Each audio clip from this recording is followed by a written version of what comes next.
Bom, nosso curso de especialização na carta aos Romanos, nós estamos lendo aqui 1 Tessalonicenses, o apóstolo Paulo dizendo no capítulo 5 e no versículo 20: não extingais as profecias.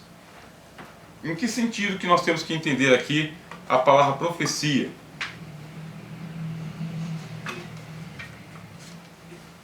O que acontece, meus irmãos, é que você tem o ministério profético do Antigo Testamento.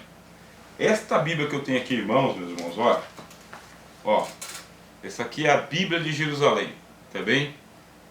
Essa Bíblia tem um estudo sobre o profetismo em Israel, o tempo dos profetas. É um estudo profundo, muito profundo, tá bem?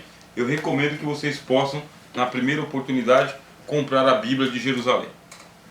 Então o que acontece? O profetismo, ele foi uma dispensação no Antigo Testamento, onde o ministério profético, ele era uma vocação para a vida. Para a vida. Um homem que fosse chamado para profeta, ou uma mulher que fosse chamado para profeta, era um chamado inexorável. Que significa? Não tem como quebrar esse chamado. O Amós, ele falou: escuta, se vocês ouvirem um leão rugindo, vocês não vão correr? Vocês não vão ficar com medo? Pois então, e se Deus der um chamado profético para vocês? Vocês não vão obedecer? Tem como não obedecer um chamado profético? Teve um homem chamado Jonas que ele tentou essa proeza de rejeitar o chamado profético para fazer uma missão lá no estrangeiro, que seria a cidade mais antiga da história, que era a cidade de Nínive, a primeira cidade que foi fundada depois do dilúvio, lá nos tempos de Nimrod, lá nos tempos do Hammurabi afora. A cidade ela é multimilenar, a grande cidade de Nínive, imbatível e indestrutível. Aí Deus chamou o profeta Jonas, mandou ele profetizar, e o homem resolveu que não iria. Aí o Amós falou: rapaz, você ouve um leão, você não sai correndo? Você ouve Deus mandando a palavra para você profetizar, você não vai profetizar? O Amós vai dizer: eu era boiadeiro, tomava conta do meu gado. Aí o Senhor me chamou, só que eu não tinha linhagem de profeta, nenhuma pessoa na minha família era profeta. Aí Deus me chamou, me deu uma mensagem. Como que eu não vou entregar? E ele teve que entregar. Porque no Antigo Testamento, o chamado para o ministério profético, ele era inexorável, não tem como quebrar. O Jeremias disse: Senhor, eu sou apenas uma criança, e Deus reverteu o discurso dele. O Moisés disse que não sabia falar, Deus reverteu o discurso dele. O Isaías disse que ele tinha os lábios impuros, Deus foi lá e reverteu o discurso dele, e por aí vai. Então o ministério profético ele é inexorável. Outra coisa, o ministério profético ele era intransferível, não tinha como dizer o seguinte: eu faço um pouquinho, depois eu transfiro para você aí e acabou. Não tem jeito, tem que ser levado o ministério, quem foi chamado vai ser chamado, Deus vai colocar auxiliares do lado desse profeta aí, como é o caso de Elias, que vai receber o Eliseu, como é o caso de Jeremias, que recebe o Baruque, como é o caso de Moisés, que recebe o Arão, e por aí vai. Recebe um auxiliar, mas é intransferível, não tem como passar o cajado, tem que exercer. Terceiro, meus irmãos, o ministério ele era vitalício, tá bem? Ministério profético era para a vida toda, vitalício. Enquanto o homem vive, é profeta, e quando morre, morre profeta. E quando ressurgir dos mortos, ressurge também profeta. É isso que diz o livro do Apocalipse. Porque só depois do julgamento final, do chamado Tribunal de Cristo, é que as coisas vão mudar. Mas enquanto isso não. O Senhor Jesus disse: quem recebe um justo na qualidade de justo, ganha galardão de justo. Quem recebe profeta na qualidade de profeta, ganha galardão de profeta. Quer dizer, é um ministério que ele transcende a linha do tempo, até o dia do julgamento dos mortos, até o dia do julgamento dos profetas. É vitalício. Vocês têm uma ideia, meus irmãos? Quando Eliseu morreu, foi colocado na sepultura, aí um jovem, ele foi jogado também na sepultura de Eliseu, um jovem morto. O pessoal estava levando lá uma procissão para o cemitério, estourou uma guerra, pegaram um jovem e jogaram na cova do Eliseu. Aí o que aconteceu com o moço morto? Ao tocar os ossos de Eliseu, ressuscitou. Ressuscitou, para vocês terem uma ideia do que é a virtude profética. É algo que transcende a nossa imaginação nas páginas do Novo Testamento e na experiência da história da igreja. Então lá no Antigo Testamento tem um profetismo. O profetismo, meus irmãos. Aí inclusive tem a história do profeta novo, o profeta velho. Vocês vão ficar encantados de estudar o profetismo no Antigo Testamento. Chegamos em o Novo Testamento e nós temos o último profeta. O último profeta chama-se João Batista. Ele é o último profeta do Antigo Testamento. Ele praticamente invade as páginas do Novo Testamento, mas não fica muito tempo. Depois que ele batiza o Senhor Jesus, ele é preso e pouco tempo depois ele é morto e o Senhor Jesus dá continuidade ao Evangelho, tá bem? Agora, quem é o último profeta do Antigo Testamento? João Batista. Ele vem selar o ministério profético do Antigo Testamento.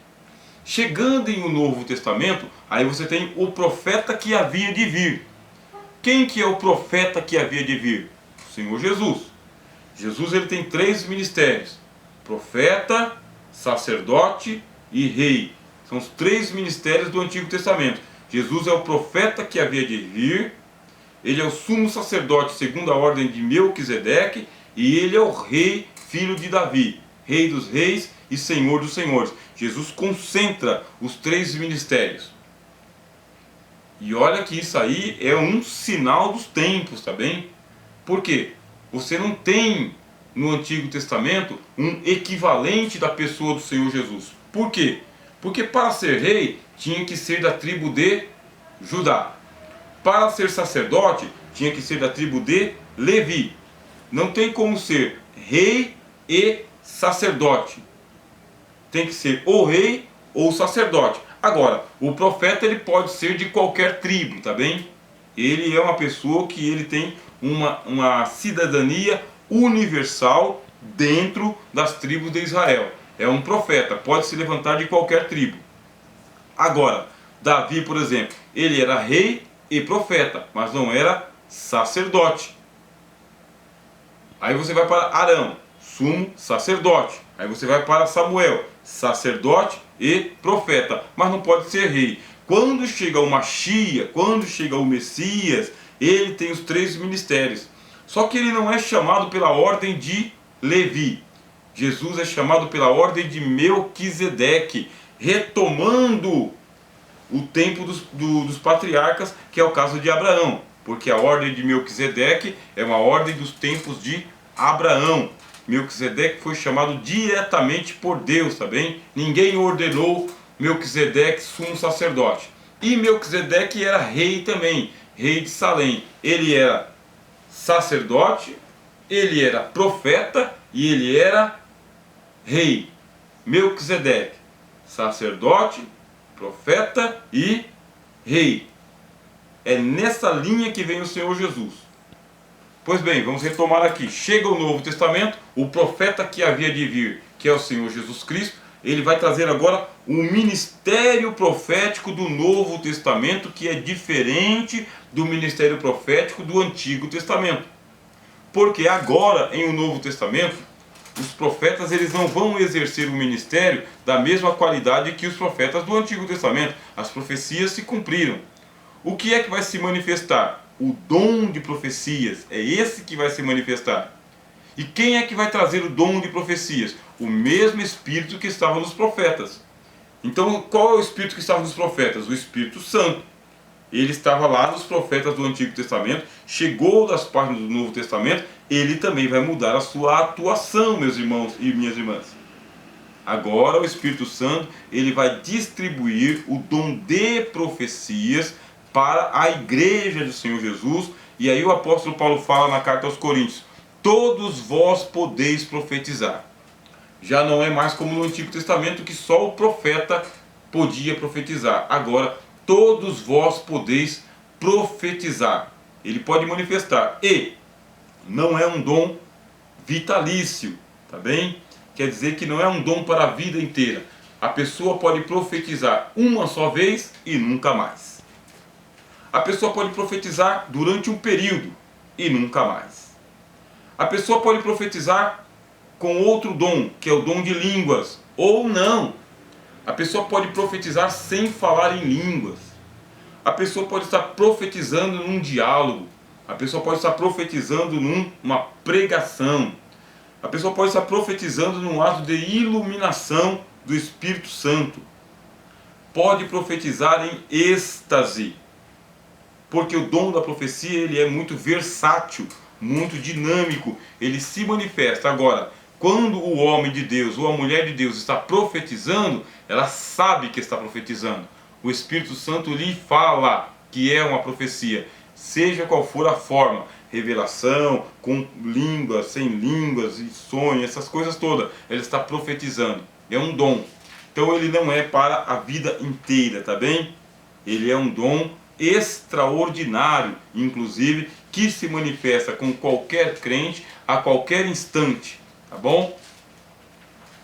O tema da aula é sobre o Espírito Santo, tá bom? Esse é o tema da aula.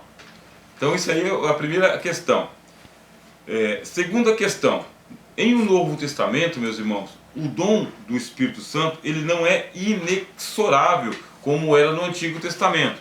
Primeiro eu falei para vocês que não é um dom vitalício, tá? Não é para a vida toda. E agora eu estou falando para vocês que não é um dom inexorável, tá bem? Quer dizer, se o profeta receber uma profecia em um Novo Testamento e não quiser profetizar, o apóstolo Paulo fala, o espírito dos profetas, ele está sujeito aos profetas.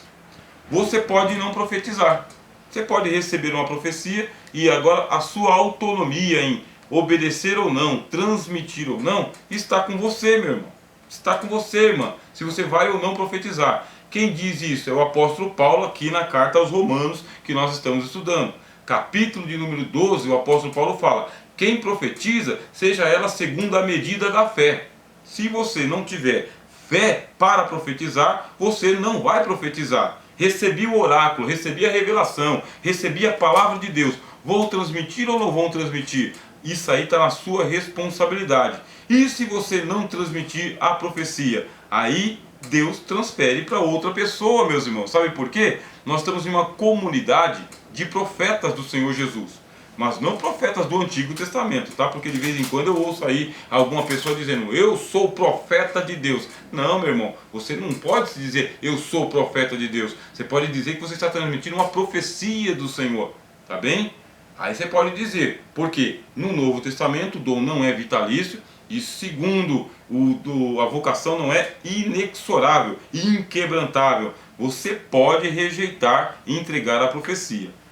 Terceiro, meus irmãos, lá no Antigo Testamento, Deus dava o passo a passo para como que o profeta deveria entregar a profecia. Se era através de um sinal, se era através de um discurso, se era através de um escrito, tá bem?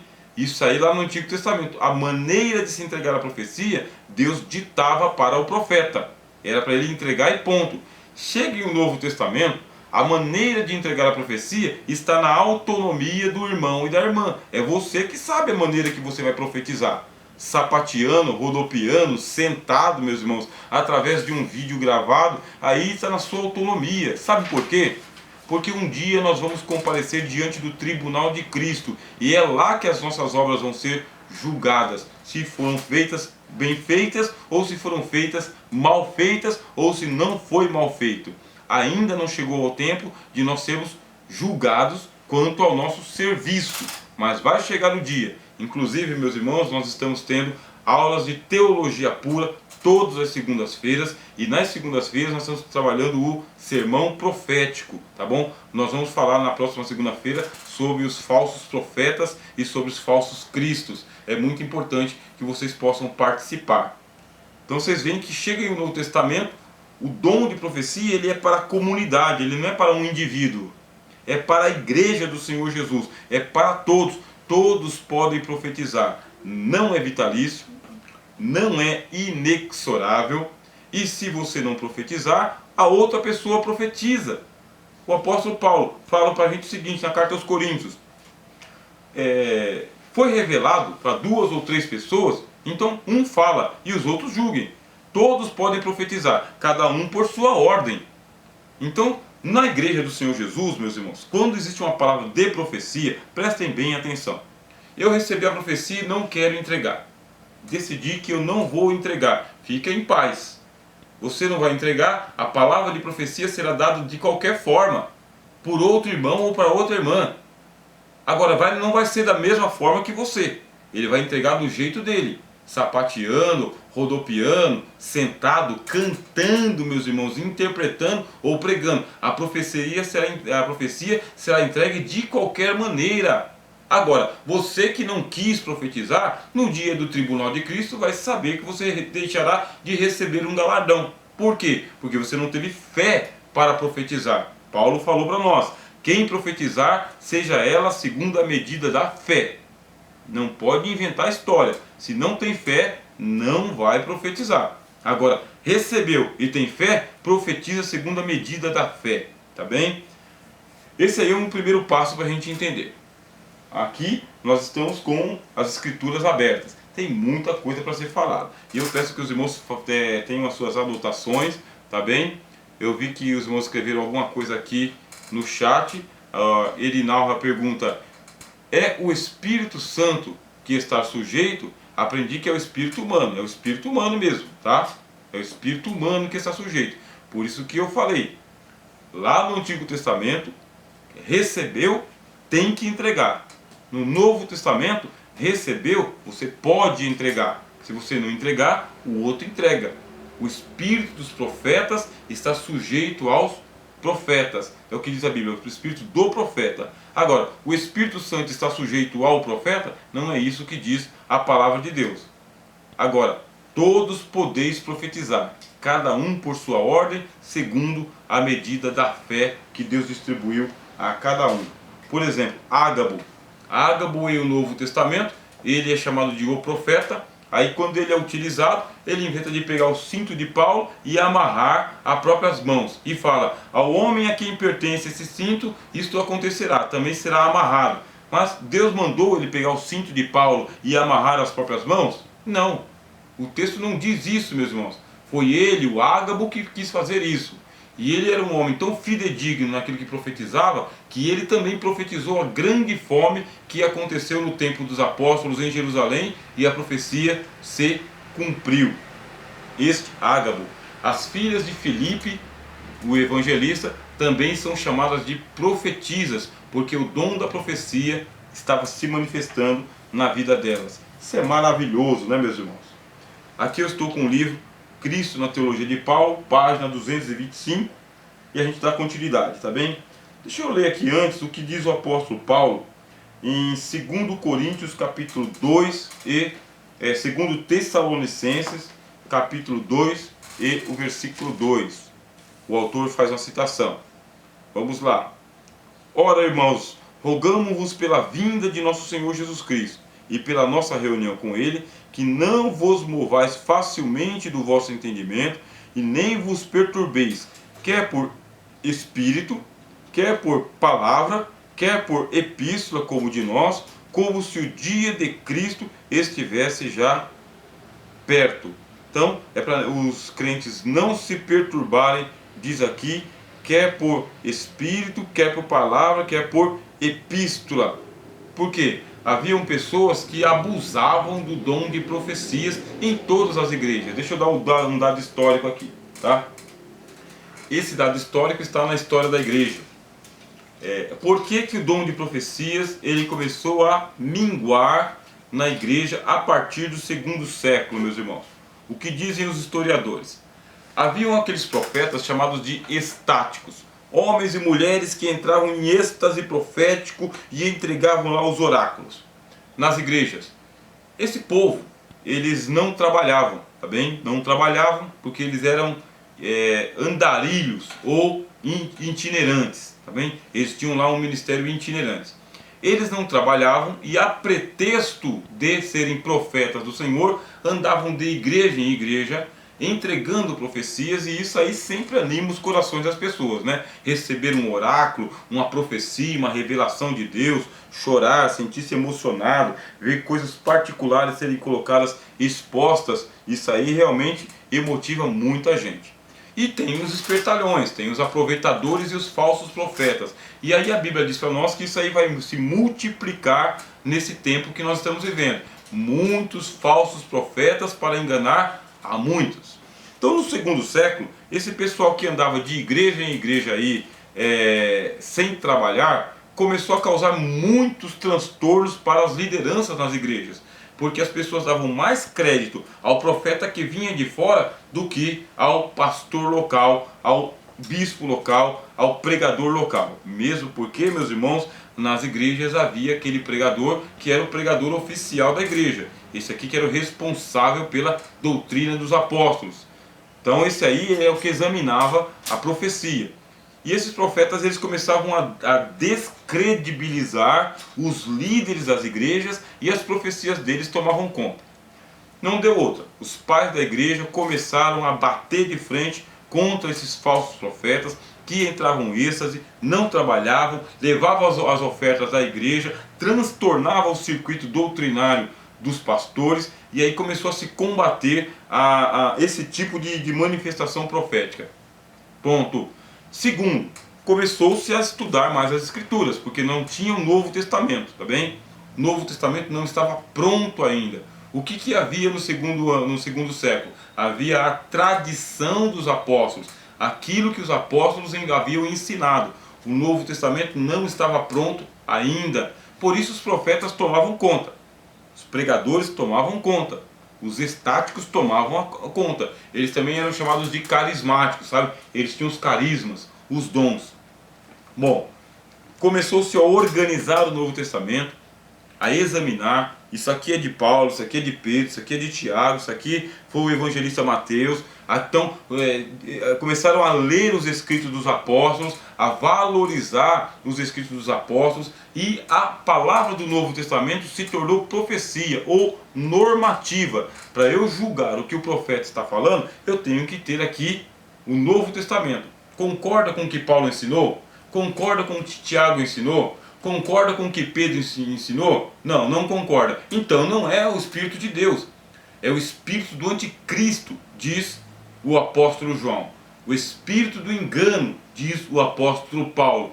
Falsos cristos e falsos profetas, dizem os evangelhos. Muita gente. Os pais da igreja começaram a combater essa turma, aí pronto. O pessoal começou a ficar desconfiado de que estavam sendo enganados, e o ministério profético ele foi se apagando, e o ministério dos pregadores, exegetas, foi se elevando. Então, menos profecia e mais pregação centrada nas escrituras e menos pregação centrada nas emoções das pessoas. Isso aconteceu lá naquele tempo e está acontecendo em nosso tempo também, meus irmãos. Houve um tempo aqui em que era uma efervescência de profetas nas nossas igrejas, andando de um lado para o outro, profetizando para todo mundo, tendo muita visagem e muita profetada e muita coisa que transtornou um monte de gente, mesmo. Um monte de gente ficou embaralhado na vida, embaraçado na vida, porque esses profetas não tinham base bíblica no que eles estavam falando. Profetizavam de acordo com seus corações, as suas imaginações, e raramente um profeta de Deus realmente se levantava. Com isso, nós estamos vivendo em um tempo da raridade das profecias estáticas, mas o dom de profecia continua se manifestando. Os profetas perderam a sua evidência, perderam o seu pé de meia, meus irmãos, tá? Perderam a sua evidência. Não é que perderam a sua importância, tem a sua importância, mas agora, meus irmãos, a relevância está para os pregadores e ensinadores do Evangelho, da Palavra de Deus. Gente que vai lá e gasta anos estudando a Palavra de Deus para ter uma oportunidade de 30 minutos. É muito importante a gente dizer isso aqui no nosso estudo da Carta aos Romanos. Você terá 30 minutos para pregar o Evangelho. Você terá ali um auditório na sua frente. Pessoas que passam a semana inteira batalhando para poder levar o pão de cada dia para sua casa. Chegam cansados, mas vão para ouvir a Palavra de Deus. Estão com sono, mas querem ouvir a Palavra de Deus. Aí nós temos um período de 2 horas de culto. Mais ou menos 1h30 de adoração através de louvores. Muitos desses louvores contaminados com heresias. Muitos deles. Não são letras que exaltam ao Senhor, não são letras que trazem o Espírito Santo, mas são letras que embalam o culto, a adoração. Muitos deles com heresia. Você terá 30 minutos para poder tratar esse povo. Esse povo que trabalha, que está cansado, que tem contas a pagar e angústias reais na vida. Não é angústia que as pessoas imaginam. Realmente a família está se esfarelando, a saúde está indo pelo ralo, a fé está desaparecendo, as dívidas estão crescendo, muita confusão. Você vai ter meia hora para tratar com esse povo. Por isso, o Espírito Santo precisa de você. Ele confia em você, ele depende de você, para você ler a palavra, ouvir o que ele está falando com você e você obedecer a cadência do texto bíblico, como começa, como se desenvolve e como se desfecha o texto. Em meia hora, o Deus vai falar com essa igreja, vai sarar ela, vai curar ela, vai manifestar o seu poder e a sua virtude, vai arrancar os demônios dessas pessoas, curar as suas feridas, as suas enfermidades, restaurar as famílias, evidenciar o seu poder. Por isso, não pode perder a oportunidade com groselhas em cima do púlpito, meus irmãos, com histórias de carochinhas, meus irmãos, com ladainhas desnecessárias. Você que é pregador, pelo amor de Deus, para de cantar em cima do púlpito, porque já cantaram por 1h30, você só tem mais meia hora para poder pregar a palavra. Então deixa o negócio de cantar para outro dia, para outra ocasião, quando você não tiver mais oportunidade de pregar. Aí você vai lá e canta. Se não, abre a palavra e prega logo, e prega bem, meus irmãos, e prega com convicção, com certeza, com alegria, com vontade, meus irmãos, e com fé, para o povo ouvir a palavra do Senhor, e deixa Deus te encher. Por isso, leia bastante antes de pregar, leia bastante durante o período que você está se preparando, e quando você subir no púlpito, meus irmãos, já chega preparado, tá bom? Por favor, já chega pronto para pregar a palavra.